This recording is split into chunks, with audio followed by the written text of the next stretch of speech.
Srbija će biti pustinja. Iako zvuči katastrofalno, to su rezultati istraživanja naučnika za klimatske promjene koji ukazuju na to da će veliki deo Mediterana biti pustinja. Naviknuti smo da se razbacujemo pijaćom vodom, a sve češće se tokom leta susrećemo sa nedostatkom vode u mnogim gradovima. Sa druge strane, otopilo se 1,2 miliona kvadratnih kilometara polarnog leda, što je područje veličine 5 Velikih Britanija. Blage zime, sušna leta i velike poplave su rezultat poremećenog balansa koji donosi ozbiljne posljedice, uragane, zemljotrese, podizanje nivoa mora, nestajanje određenih vrsta živog sveta, nagomilavanje štetnih gasova u atmosferi. Da bi se sprečile nepovoljne prognoze, neophodno je hitno preduzeti žestoke akcije i problem zaštite životne sredine učiniti vidljivim.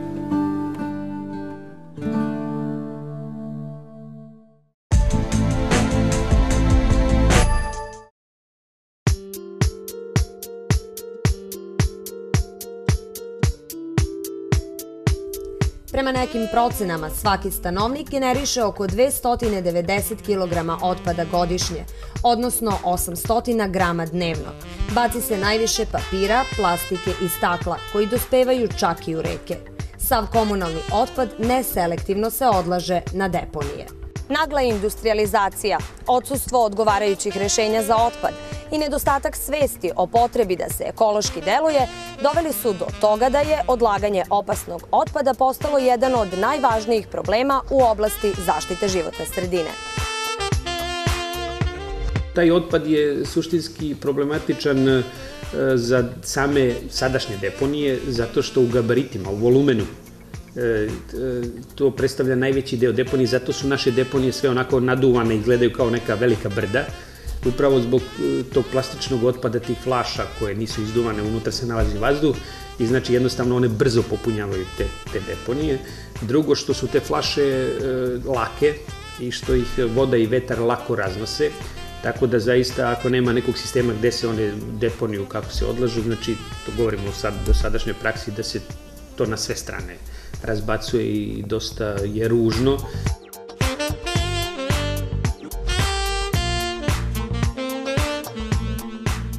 O tome koliko ne čuvamo najdragoceniji resurs potvrđuje i činjenica da je sve više onih koji plastične boce i otpad bacaju na obale reka i na taj način povećavaju broj divljih deponija. Od ukupne vode na planeti Zemlji manje od 1% predstavlja pitku vodu. Voda je po mišljenju stručnjaka najveća žrtva nekontrolisanog industrijskog rasta. U zadnjih 100 godina potrošnja pitke vode razvija se po stopi koja je 2 puta veća od stope rasta populacije. Drugim rečima, u narednih 20 godina potrebe za pitkom vodom povećaće se za 650%. Te procene svakako jesu iz dva razloga. Prvo, porast broja stanovništva, što je neminovno, i drugo, promjena klime koja se opet posmatra na jednom globalnom nivou, je nešto što je pretpostavka da će se desiti. Mislim da je procenat verovatnoća će se to stvarno tako i desiti vrlo veliki i u svakom slučaju naprosto ne treba rasipati ono što ne mora da se rasipa. Znači, jedan racionalan stav prema bilo čemu, pa tako i prema vodi, je uvek dobrodošao i nešto što bi u svakom slučaju trebalo da bude naš generalni stav prema bilo čemu.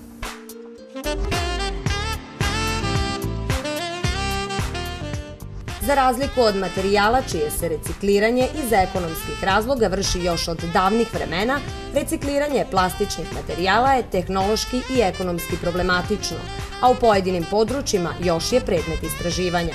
Najveći problem je, međutim, mešani otpad koji je heterogen i u kome se nalaze različito zapravljani plastični materijali, što nije redak prizor na rečnim površinama. Troškovi prerade takvog otpada za dobijanje visokovrednih proizvoda u pravilu prevazilaze cenu novog materijala. Osim podizanja svesti javnosti o važnosti očuvanja životne sredine, pre svega vode, odsustvo opšte prihvaćene strategije i zakonske regulative predstavlja veliku prepreku u njegovom rešavanju. Dugoročno, neophodno je obezbediti celovit sistem upravljanja otpadom, koji će biti usaglašen sa evropskim standardima, jer približavanje Srbije Evropskoj uniji to i nameće. A ono što je bitno da se praktično ta ambalaža što više selekcioniše, da ulazi u neki postupak obrade i da na neki način samo jedan mali deo od svega toga u stvari konačno završi na deponijama. I sad tu je bitna uloga države i nekog subvencionisanja tih aktivnosti, pošto, koliko ja znam, nisam ekspert za to, ali su me moji saradnici tome naučili, da obrada plastične ambalaže i ponovno stavljanje u proces proizvodnje nove plastike, da je to znatno trenutno još uvek skuplje nego da se direktno iz sirovine proizvodi nova plastika. Prema tome, da bi neko bio zainteresovan da sakuplja plastične flaše i da ih secka i da ih ponovo topi i stavlja u proces proizvodnje nove plastike, mora biti finansijski pomognut od nekog državnog organa da bi uopšte to radio.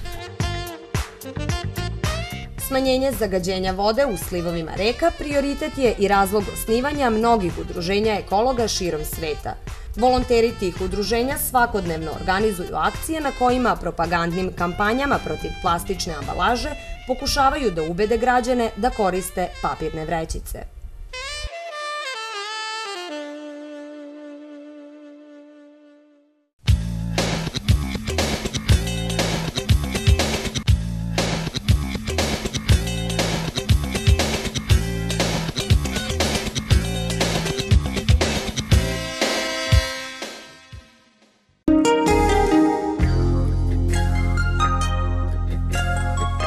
Na teritoriji opštine Vranje nalazi se prva sanitarna ekološka deponija stavljena u funkciju 2002. godine i izgrađena po standardima Evropske unije. Na ovoj deponiji postavljena je folija kao izolacioni sloj koji potpuno štiti zemljište i vodu od prodiranja opasnih materija u životnu sredinu. Ovo je potpuno uređen prostor na kome je obezbeđeno kontrolisano odvođenje izdvojenih gasova, čime se postiže maksimalna zaštita voda i vazduha, celokupne okoline i biosfere. Na deponiji je planirano i izdvajanje sekundarnih sirovine iz komunalnog otpada, čime se postavlja osnova za razvoj reciklažnih tehnologija. Površina je 4 hektara i njen rok trajanja u vreme projektovanja bio je 22 godine. Međutim, gomilanjem plastične ambalaže, vek deponije će se značajno skratiti. To je bio jedan od razloga zbog kojeg je grad doneo odluku o zabrani upotrebe plastičnih kesa po ugledu na Evropsku uniju. Prosečan rok upotrebe ove ambalaže je oko 20 godina, dok je za njenu razgradnju potrebno od 400 do 1000 godina. Mi smo tu inicijativu pokrenuli i usvojili odluku na gradskom veću da ćemo u oktobru mesecu 2010. godine ukinuti i izbaciti iz upotrebu plastične kese.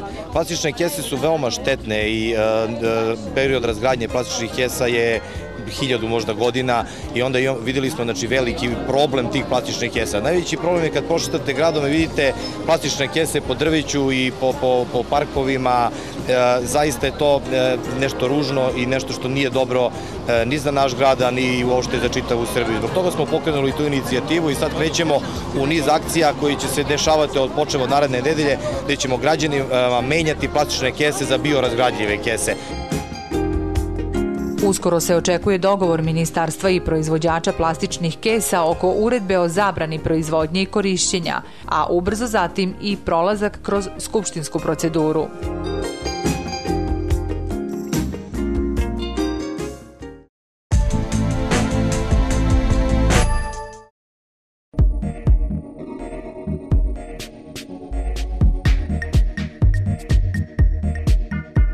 Sve uređene države sveta već su različitim merama regulisale korišćenje štedljivih sijalica, tako da su one obavezne u svim javnim zgradama. Za njihovu kupovinu daju se značajne poreske olakšice, dok postoje države poput Australije koje su potpuno zabranile prodaju klasičnih sijalica. U našoj zemlji, nažalost, nema nikakvih poreskih olakšica ili stimulacija za njihovu kupovinu, a statistika kaže da bi korišćenjem samo jedne štedljive sijalice u svakom od 2,5 miliona domaćinstava Srbija godišnje uštedela 16 miliona evra. Štedljiva sijalica košta oko 350 dinara, dok je za običnu potrebno izdvojiti nešto više od 25 dinara. I na prvi pogled se to čini kao bespotreban trošak, ali kada se računica stavi na papir, očigledno je da su uštede velike. Uporedimo klasičnu sijalicu od 100 W i štedljivu od 20 W, jer imaju istu jačinu svetlosti. Radni vek štedljive sijalice iznosi oko 8000 časova, a to znači da će ona u toku svog radnog veka potrošiti oko 160 kWh električne energije.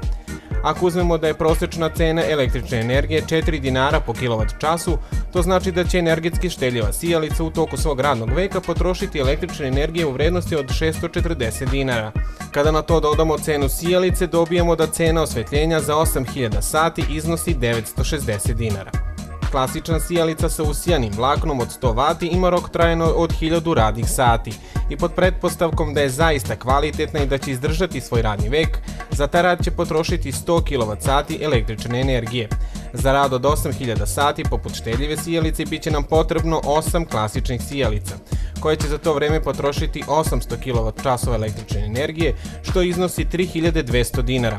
Kada na to dodamo cenu od 8 sijalica, prosječna cena oko 32 dinara, ukupna cena osvetljenja iznosit će 3456 dinara za 8000 sati.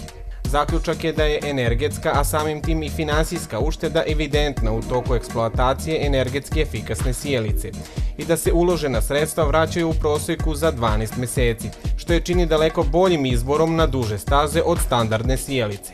Gradska kuća u Novom Sadu jedna je od dobrih primjera kako energetska efikasnost funkcioniše u praksi, jer je uvođenjem štedljivih sijalica ostvarila znatne uštede energije i novca. 310 sijalica koje su bile snage 60 W, zamenjene su sa odgovarajućim sjelicama koje sada imaju 13 W snage i sve to ukupno nosi negde oko 14,8 kW manje instalisane snage. Ta instalisana snaga naravno vuče za sobom smanjenu potrošnju energije i prema računima koje imamo sada za januar, februar i druge mesece ove godine, od momenta kada su sijalice ove montirane, računi pokazuju smanjenje potrošnje, znači smanjenje izdataka za energiju, znači i smanjenje potrošnje. U januaru smo imali račun od 152.741 dinar za ovu godinu. U aprilu, kada je sve ovo bilo instalirano, taj račun je pokazao 136.320 dinara. Dakle, razlika postoji, ona jeste znatna, ali nije onakva kako bismo mogli očekivati, s obzirom da osvetljenje nije jedini potrošač električne energije, kako u ovoj zgradi, tako i uopšte. I za sam kraj nekoliko bitnih napomena. Sijalicu kupujte u specijalizovanim prodavnicama, a ako je cena neuobičajeno niska, verovatno ni kvalitet nije zadovoljavajući. Kod odabira sijalice takođe bitno je da kupite one koje svetle toplom belom svetlošću, jer one daju prirodnu boju koja odgovara ljudskom oku. Na svakoj ambalaži piše koliki je vek trajanja sijalice, ali pod uslovom da se koristi samo nekoliko sati dnevno. Kada izlazite na nekoliko minuta iz prostorije u kojoj gore štedljive sijalice, nemojte gasiti svetlo jer nije dobro često ih paliti i gasiti. Samo ako se pridržavate tih saveta, računica uštede bit će opravdana.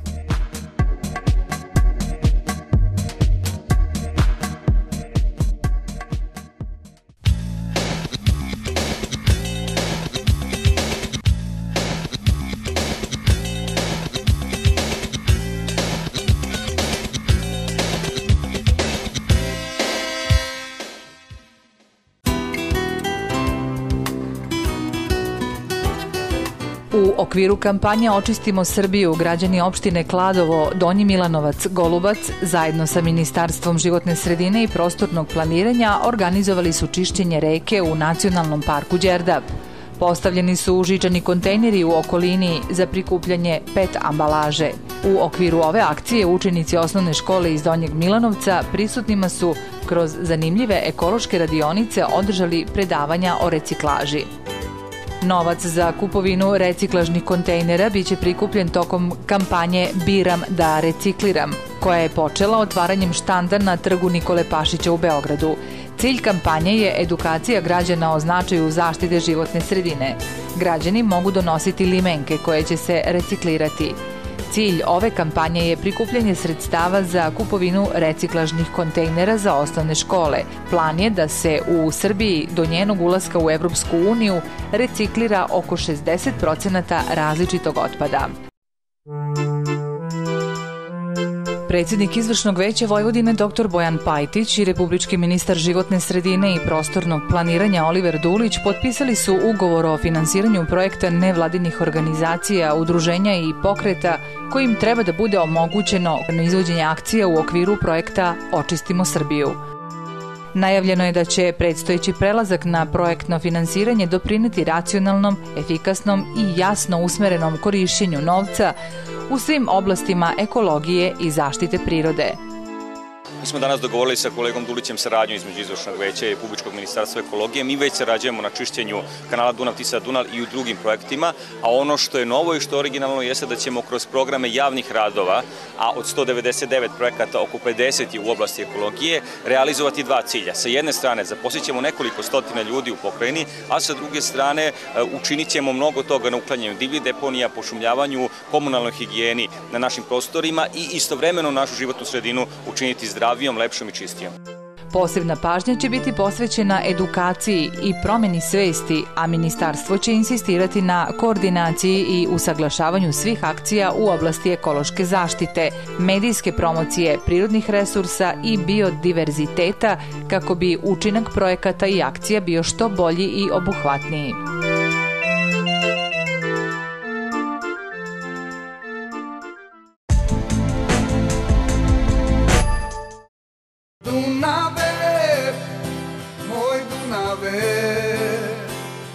Kakve mi vesti vode donose.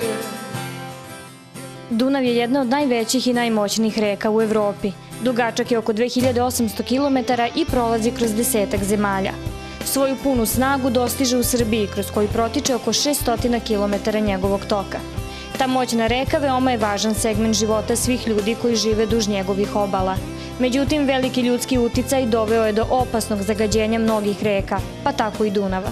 Na njega se vrši uticaj od strane svih onih mesta kroz koja prolazi i čovek s time pokazuje da njegov uticaj na životnu sredinu i na vode uopšte nije bezazlen. Ono što svako od nas može da uradi upravo jeste da povede računa o tome na koji način odlaže za početak, da kažemo, čvrst otpad koji je najvidljiviji kada pluta samim rekama, a drugo jeste da se ne dešava da koristimo previše hemikalije koje nam ne trebaju ili da u najgorem mogućem slučaju te hemikalije nekontrolisano ispuštamo u vodotokove i reke.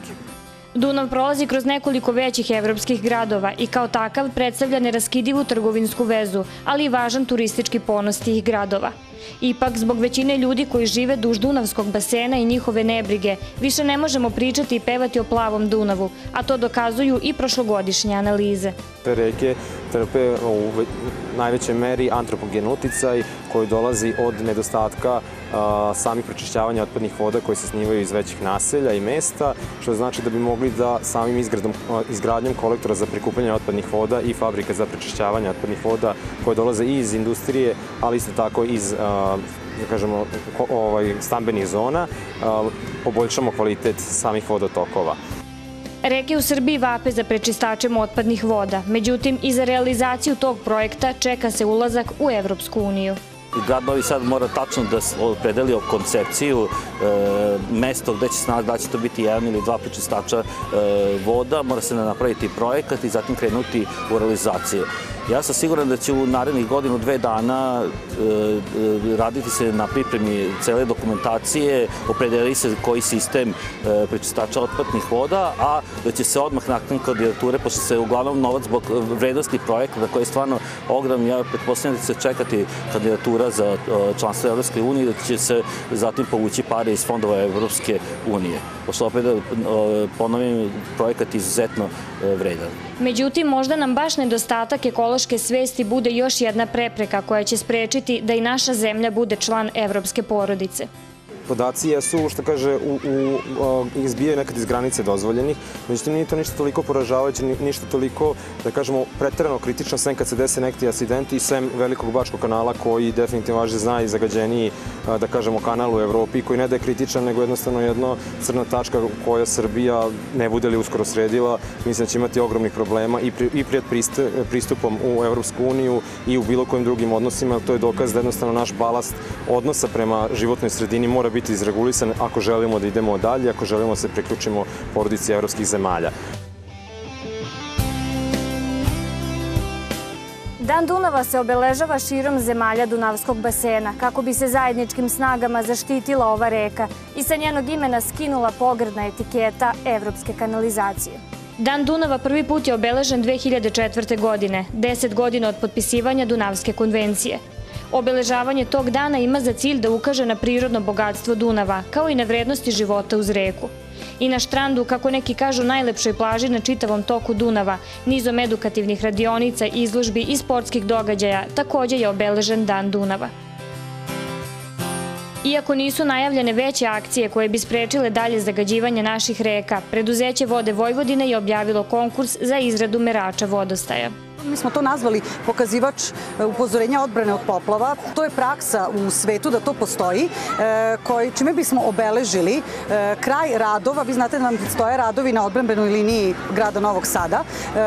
Izradom i izborom najboljeg rešenja obeležili bismo svečano kraj tih radova i postavili da pokažemo Novosađanima koliko Dunav može da nam zaista zapreti, da nam donese nevolje, da postanemo svesni toga i da se zaista možemo naći u opasnosti ako ga ne shvatimo ozbiljno, i odbranu od poplava i sam Dunav koji jeste i bogatstvo, ali i velika nevolja ako se ne odnosimo prema njemu s poštovanjem.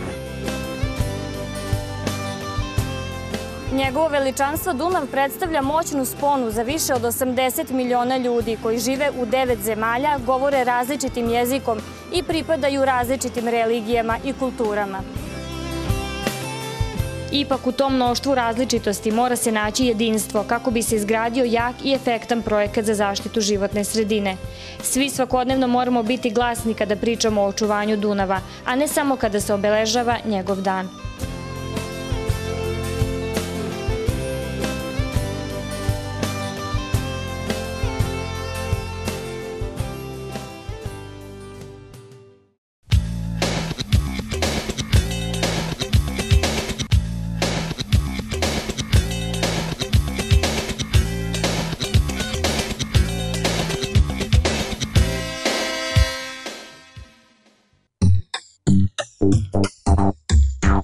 Da vetar predstavlja energetski potencijal budućnosti, govori sve snažnije opredeljenje razvijenih zemalja da koriste energiju vetra za dobijanje struje. Stručnjaci iz Svetskog fonda za zaštitu životne sredine smatraju da energija vetra može da zadovolji gotovo trećinu globalnih energetskih potreba do 2030. godine. U njenoj primjeni za sada prednjače Danska, Nemačka i Sjedinjene Američke Države. Srbija bi, koristeći vetar kao obnovljivi izvor energije, uštedila više miliona evra godišnje, pa je ministarstvo izdalo i prve dozvole za izgradnju vetroparkova na obodu Deliblatske peščare. I jedna zanimljivost, i pored svih mogućih prevoznih sredstava, jedino se u jedrenju održavaju trke oko sveta, što na slikovit način govori o moći vetra.